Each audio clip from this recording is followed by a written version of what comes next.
மக்களே ரீசெண்டாக நான் வந்து பார்த்தீங்கன்னா, சென்னை எக்மோர்லேருந்து திருநெல்வேலி வரையும் குருவாயூர் எக்ஸ்பிரஸில ட்ராவல் பண்ணியிருந்தேன் மக்களே. இந்த வண்டிக்கு பார்த்தீங்கன்னா, ஏன் இன்னும் எல்ஹெச்பி கோச் குடுக்கலன்னு தெரில. நான் வந்து ஐசிஎஃப் கோச்ல ட்ராவல் பண்ணியிருந்தேன். இங்க பாருங்களேன், அந்த ப்ளக் பாயிண்ட்ல வந்து எனக்கு 1008 பிரச்சனை இருந்தது மக்களே. இந்த ஒரு ப்ளக் பாயிண்ட் மட்டுமே கிடையாது, நான் இருந்த கம்பார்ட்மெண்ட் தான். இத்தனைக்கும் நான் அன்ரிசர்வ்ட்ல தான் ட்ராவல் பண்ணுறேன் சரிங்களா. ஸோ, அந்த அன்ரிசர்வ்ட்ல ட்ராவல் பண்ணும்போது பார்த்தீங்கன்னா, அ நான் எங்கேருந்து ட்ராவல் பண்ணுறேன்னா, சென்னை எக்மோர்லேருந்து திருநெல்வேலி வர ட்ராவல் பண்ணுறேன். கிட்டத்தட்ட 11 மணி நேரம் ட்ராவல் மக்களே.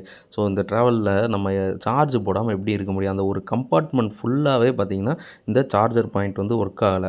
ஸோ இப்போ இது என்ன மெயின்டெனன்ஸ் பண்ணுறாங்க? என்ன? எப்படி பண்ணுறாங்க? என்னன்றதே தெரியல மக்களே. ஸோ மெயின்டெயின் பண்ணுறாங்களான்னே தெரில. மெயின்டெனன்ஸ் நடக்குதா?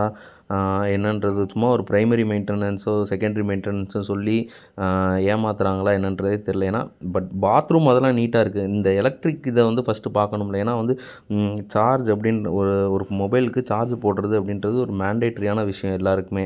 ஸோ அது பார்த்தீங்கன்னா வந்து இந்த கம்பார்ட்மெண்ட் அதாவது இந்த கம்பார்ட்மெண்ட்ல இருக்கிற எந்த ப்ளக் பாயிண்ட்டுமே எரியவே இல்ல மக்களே. அதாவது எரியவே இல்ல இன் த சென்ஸ் லைக் நம்ம ஸ்விட்ச் போட்டா கூட சார்ஜ் ஏறவே இல்ல. நான் வந்து இது உங்களுக்கு காமிக்கிறது இந்த ஒரு ப்ளக் பாயிண்ட் தான்.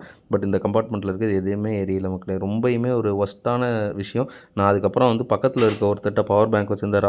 அவர்ட்ட இருந்து வாங்கி தான் நான் சார்ஜ் போட்டேன். ஸோ இந்த மாரி விஷயம் நீங்கலாம் எக்ஸ்பீரியன்ஸ் பண்ணியிருந்தீங்க அப்படின்னா, கண்டிப்பா கமெண்ட் செக்ஷன்ல சொல்லுங்க. இது இது ரொம்பயுமே ஒரு மனசுக்கு கஷ்டமா இருந்துச்சு மக்களே இந்த விஷயம். அதான் சொன்னேன்.